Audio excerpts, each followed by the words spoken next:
Bismillahirrahmanirrahim.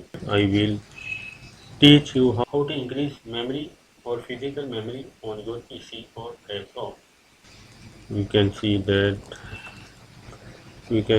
my physical memory is very low.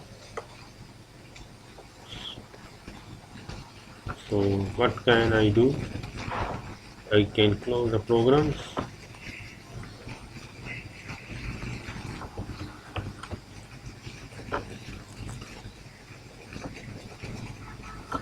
and all the and close all the programs,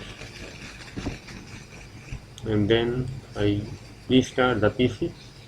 This will refresh the memory, and again my computer is running smoothly. That is the way to increase physical memory in your existing PC. After closing all the programs, I will restart the PC.